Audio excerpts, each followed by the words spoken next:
In the cutthroat world of hunter and hunted, it's good to be an apex predator.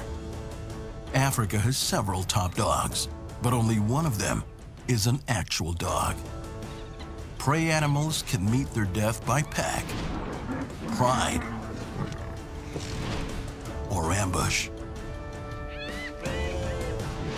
Different predators, different strategies, each effective in their own way, all on the attack.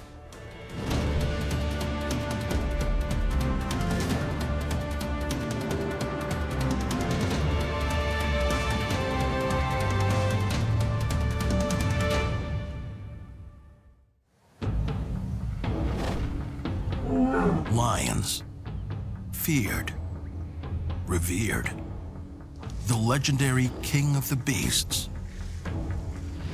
But of all the big cats, they're not the biggest, they're not the fastest. Proportionally speaking, they're not even the strongest. So what makes lions seem so regal? What makes them king? The simple answer? Pride.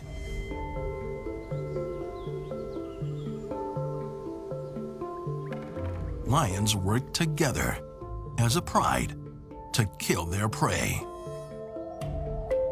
And that allows them to attack not only larger prey, but allows them to get a much more consistent prey because they can help each other. Now, the adaptations of hunting in groups really is to do with the females. They cooperate with each other when they're stalking so that they can create the greatest amount of confusion when they eventually charge, and the prey that don't know which way to run. Lionesses can run close to 80 kilometers per hour, but only for short bursts. So hunting some of the fastest animals on the continent means they have to get creative. To make up for poor stamina, they stay out of sight as much as possible. This also gives them a shot at an ambush, hiding in long grass near a water source, waiting for thirsty prey to wander within striking distance. Once the lioness downs her prey, a quick chokehold crushes its throat, cutting off the airway.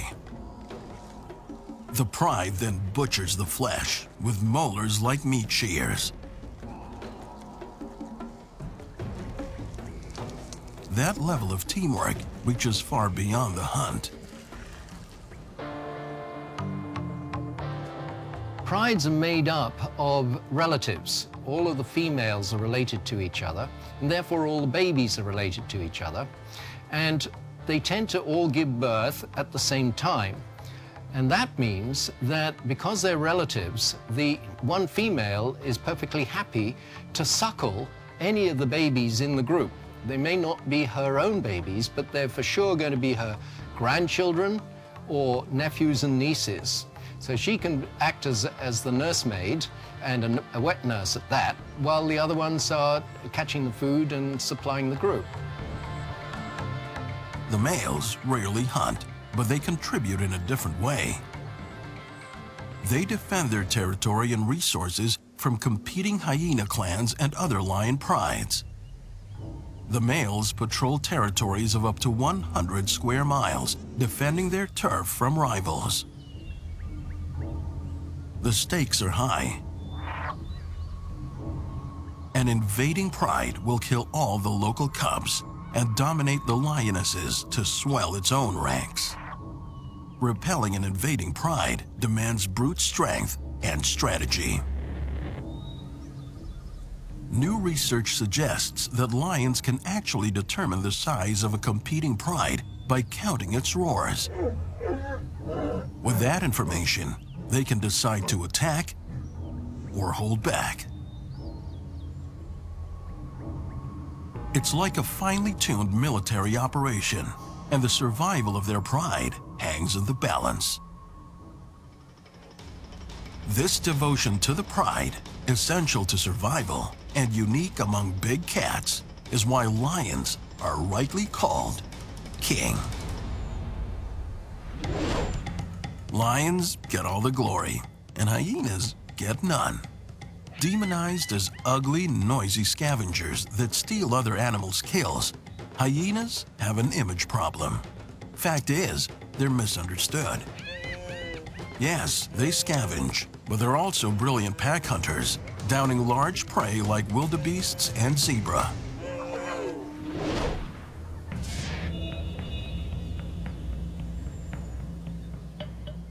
It's true that hyenas also prey on the young, the old, and the weak, even disemboweling them alive.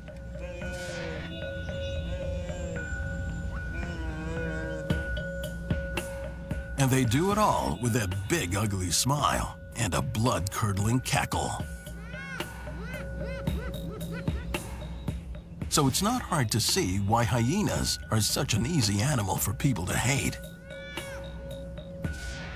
Except that many other predators commit the same easy kills, including the noble and brave lion. As it turns out, the difference between hyenas and many other predators is only skin deep.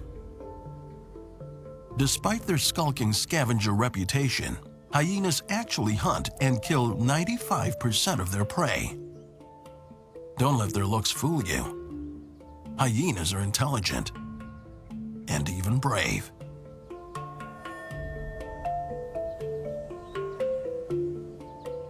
And they heroically protect their kills from marauding larger predators.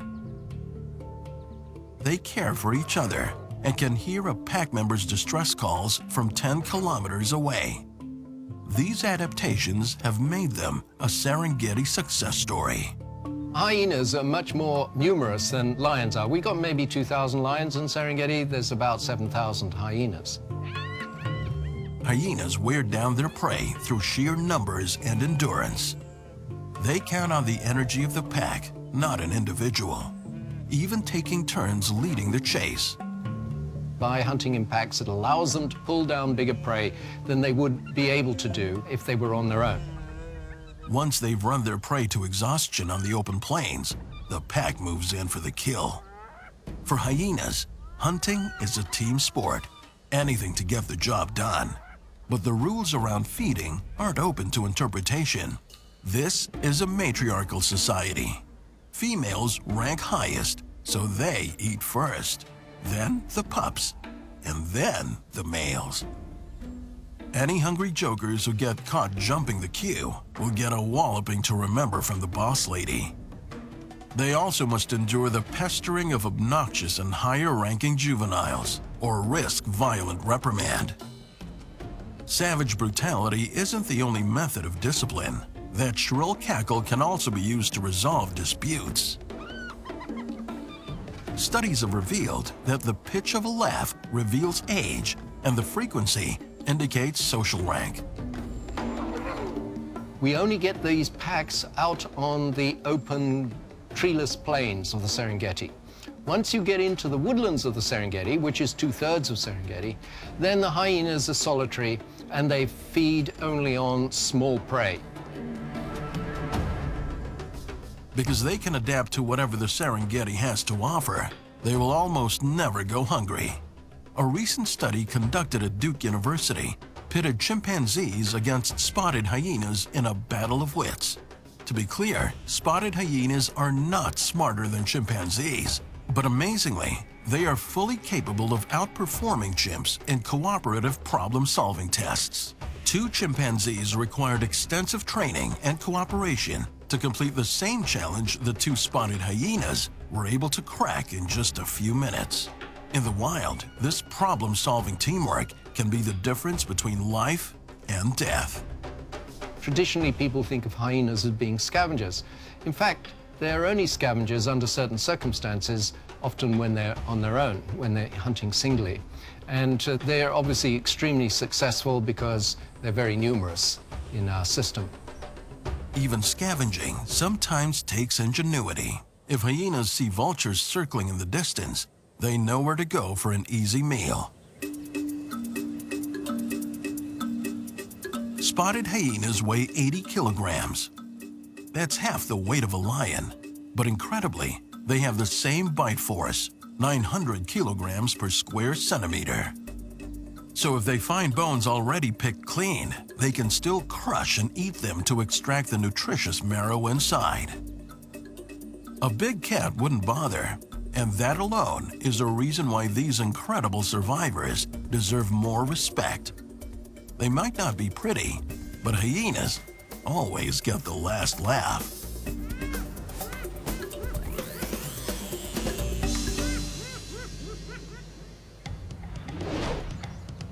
For any animal to survive in the wilds of Africa, keeping up with the competition is critical.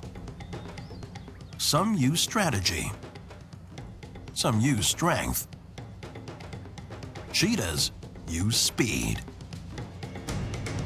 Their perfectly adapted bodies can catch dinner in less than 30 seconds.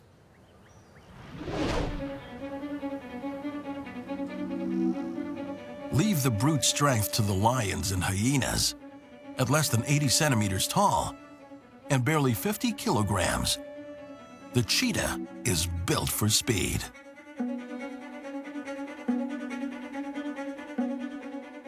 It can reach speeds of up to 100 kilometers an hour. That is about twice that of a greyhound dog. It's more than twice of the fastest human on Earth. It takes more than small size to reach that velocity. Compared to other land mammals of the same weight, a very large proportion of their body is made out of skeletal muscles. These are the muscles that drive the limbs and movement. They have very long muscle fibers and very strong muscle fibers that contract at very high rate. The cheetah's spine works like an extension of its hind legs. As the legs move forward, the spine bends and recoils, driving those legs backwards. This then creates a lot of force at a very high velocity, accelerating the animal forward. In order to fuel the high-speed chase, cheetahs have adapted an efficient way to breathe. In order to then move that fast, you require lots of oxygen. So they have then physiological adaptations in addition to the muscular and skeletal adaptations. Is that they have very large nasal passages to allow lots of air to go to their lungs. They have relatively large lungs, and they have a very large heart that contracts at a very high rate. Cheetahs are built for speed, but a predator cannot survive on speed alone. They have adapted different strategies that allow them to hunt solo or in groups. Female cheetahs with no cubs or cubs too young to hunt are perfectly happy to fly solo. When the cubs are old enough to hunt, they join forces with mom to hunt in a group. A rare but valuable strategy in the big cat world. Adult male cheetahs also hunt in groups. But whether solo or in a group, their slight stature limits the size of their prey. But that doesn't make the hunt any easier. They focus on the smaller prey, but the very fast prey, which are the gazelles. Thompson's gazelle, Grant's gazelle. The cheetah has world-class speed and hunting prowess, but it's not perfect. It has one major disadvantage: stamina. Despite its large nasal passage, if it doesn't nail its prey in the first 300 meters, it will completely run out of steam and go home hungry. A typical chase is about 200 meters, and the chase is typically over in 10 seconds. So in other words, they don't run very far because of the speed that they generate is very hard on the animal's respiratory physiology. To catch supper, the cheetah must get as close to its prey as possible, ideally within 50 meters or less. To get that close without being spotted, it stalks from behind bushes, trees, and tall grass. Once it's close enough, the chase is on.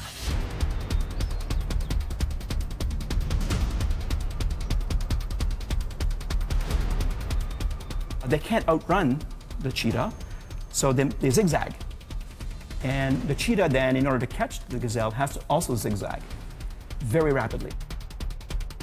They have adaptations in their legs, so the foot pads on their feet are rigid. Their claws are permanently extended for gripping, so they can turn very rapidly.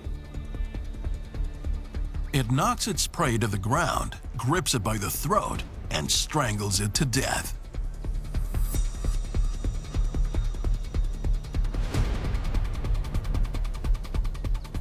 As the gazelle loses its breath, the cheetah's breathing returns to normal as those big nostrils bring in air. But even in victory, a cheetah, much like a hyena, has to be on guard. A lion may have caught wind of the hunt and be waiting to steal the prize. To prevent that, the cheetah eats extremely fast. They gobble it up and try and get as much eaten as they can because they know that they're going to lose their prey most likely, and they have to feed their young at the same time. So they're quite vulnerable then to the predation and competition from stealing from the bigger predators.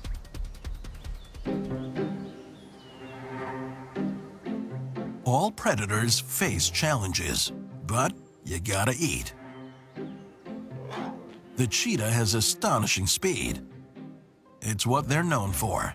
Even so, nearly 70% of its prey will get away. But that's life in the fast lane. They're called African painted dogs, African wild dogs, or African hunting dogs. Whatever you call them, these dogs are not man's best friend. They're vicious, pack-hunting killers honed for taking down large prey.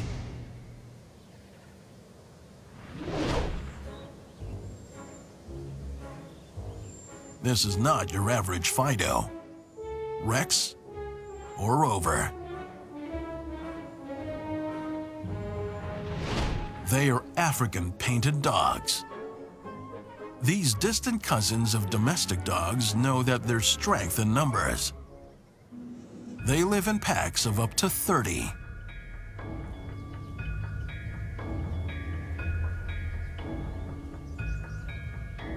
Despite the large pack size, African wild dogs work as an efficient, organized team to catch their communal meal. The more that are in the group, the more successful they're going to be hunting. They're kind of a mid-sized predator, so most of what they're trying to hunt is going to be substantially larger than them. So not only do they get tired out trying to chase them down, but then if you're trying to hunt a zebra that weighs something like close to 8 to 10 times your size, having all those additional bodies to help, it makes it a lot more likely to be successful. This makes them some of the most effective hunters in the animal kingdom. African wild dogs successfully bring down a kill 90% of the time. Compare that to a lion with a success rate that's less than 40%. They're also very efficient, working fast to keep bigger predators from stealing their meal. Once they spot something that they want to hunt, they'll start to actually kind of surround a little bit.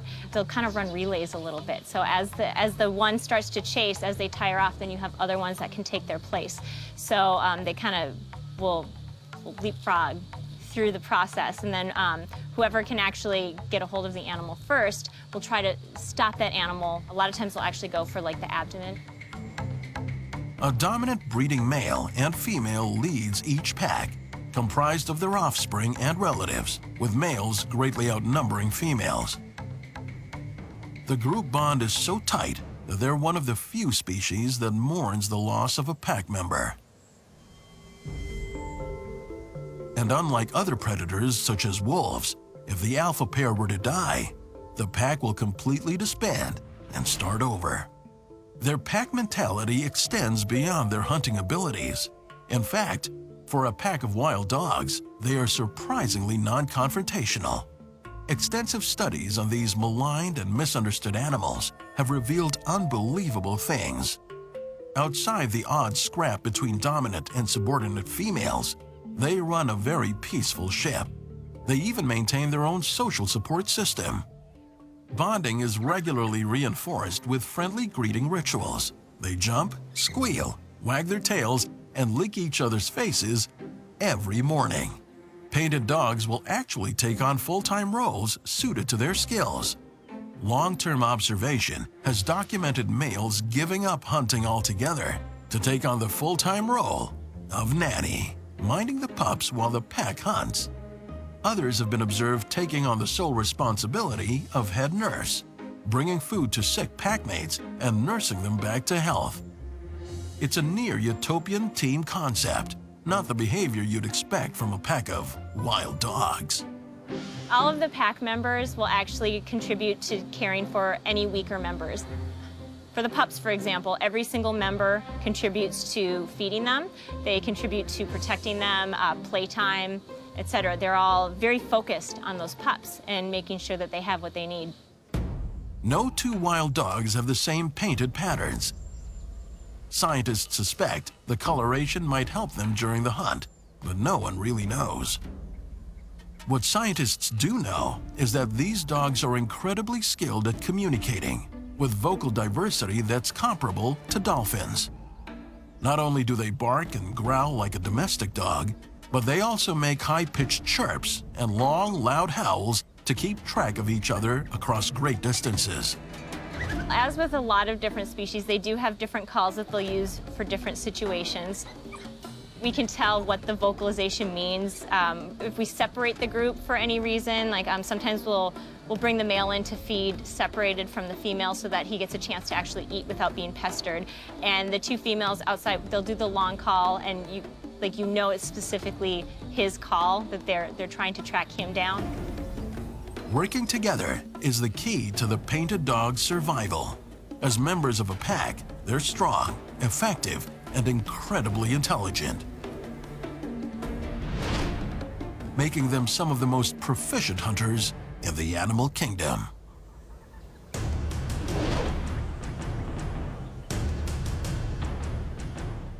Apex predators seem to have won the evolutionary lottery.